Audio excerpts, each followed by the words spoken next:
Hello everyone, I'm going to be reviewing The Man from Toronto. Let's get into it. So The Man from Toronto is directed by Patrick Hughes, a screenplay by Robbie Fox and Chris Bremner, a story by Robbie Fox and Jason Blumenthal, produced by Todd Black, Jason Blumenthal, and Steve Tisch. Cinematography from Rob Hardy, edited by Craig Alpert, music by Raymond Djawadi, production companies from Columbia Pictures, Bron Creative, and Escape Artists. Distributed by Netflix, released in New Zealand and the US on the same day on the 24th of June 2022. The budget of this show, of this movie in New Zealand, was $119 million, and in the US it was $75 million.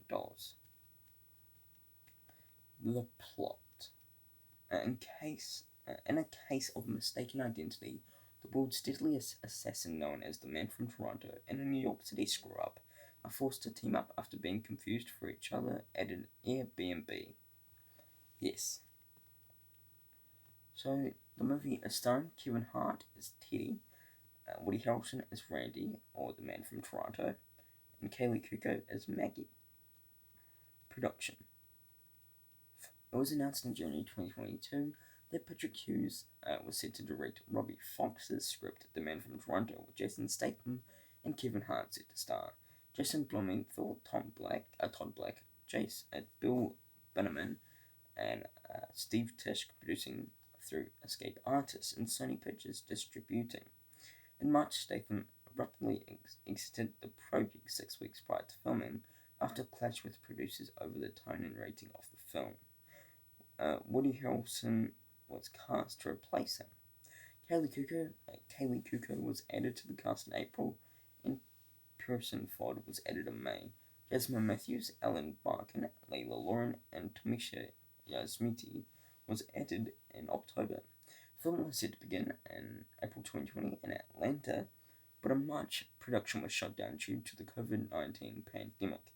Filming began on October 12th, 2020 in Toronto area. Rob Hardy was the cinematographer during post-production. The film's music was composed by Ramin Djawadi. Release. The film was initially scheduled to be a theatrical release by Sony Pictures releasing on November 20th, 2020. On April 24th, 2020, the date was moved to September 17th, 2021. Due to the COVID-19 pandemic, delaying the film's production. In March 2021, it was pulled from schedule. In April 2021, the film was rescheduled to be released on January 14th, 2022. November 2021, it was then delayed to August 12th, 2022. Netflix signed a deal with Sony Pictures for right to exclusively stream upon upcoming films, including this film after the theatrical and home media windows. In 2022, Sony sold the film's distribution rights to Netflix, who was distributing the film worldwide, excluding China. Where Sony would distribute, Sony would also retain home entertainment and linear television rights to the film through the Columbia Picture label. Now onto my thoughts. Okay, this movie was okay for me. I enjoyed both Kevin Hart and Woody Harrelson's performance in this movie. They were good and entertaining to watch on screen. I think there were some jokes that worked for me, and again with Kevin Hart's performance in this movie, he was like basically the same performance in every other movie he has been in. Where am I? I felt like, but I enjoyed it. And again, with Woody Harrelson's performance, he was like a scary killer called the Man from Toronto, and I think it worked well. I think he worked well in this movie. And with the direction by Patrick Hughes, I think he did a good job of the movie, and also directed The Hitman's Bodyguard and The Hitman's Wife's Bodyguard, which I do enjoy those movies. So I was looking forward to this movie. But yeah, it was like a buddy cop formula with a slight twist on the roles of characters. Harrelson plays the badass that can do anything that is required of him, and then Hart's character is the man who everyone believes he's a badass, and he has no idea what he is doing. So yeah, for me, this movie was okay, but the plot in this movie was not good. Oh, what the plot in this movie? I'm supposed to put that one bad. God damn it. Onto the bad. The plot in this movie was not good. It was all over the place. And some of the humor of this movie, uh, most of it just did not land and was not funny for me. I think I would have liked to see jokes that worked, and then with the pacing of this movie, I think it just fell. Like, the movie was going on for ages, and I didn't like that. Then there were a couple of characters which I just thought were not really that interesting to follow in the movie. They were just bland and forgettable. Final thoughts. Okay, this movie was okay.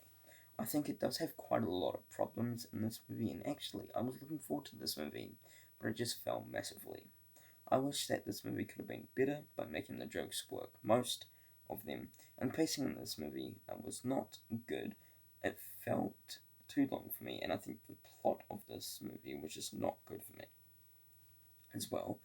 I will say, I will say that Kevin Hart and Woody Harrelson's performances were good and entertaining in this movie, and yet that was about it. My score for this movie, I'm going to be giving it as a 2.5 to 5 stars. Percentage, I'm going to be giving it a 50%. Grade, I'm going to be giving it a C. And out of 10, I'm giving it a 5 out of 10. Thank you for watching my review for The Man from Toronto. Hope you enjoyed it. There will be videos on the screen right there. One right there and one right there. Icon in the middle. Click on it. Subscribe, be a massive help. Down below is my podcast link. Please click on it. Be a massive help. New video will be out Thursday or Friday.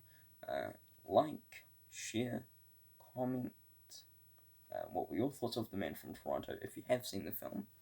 And yeah, also turn on the post notification bell so you never miss a video. They'll be all down there. I don't know where. I think it's down there. But you know, hope you enjoyed it. Please subscribe to my channel. Be a massive help. Thanks for watching. Take care. Peace.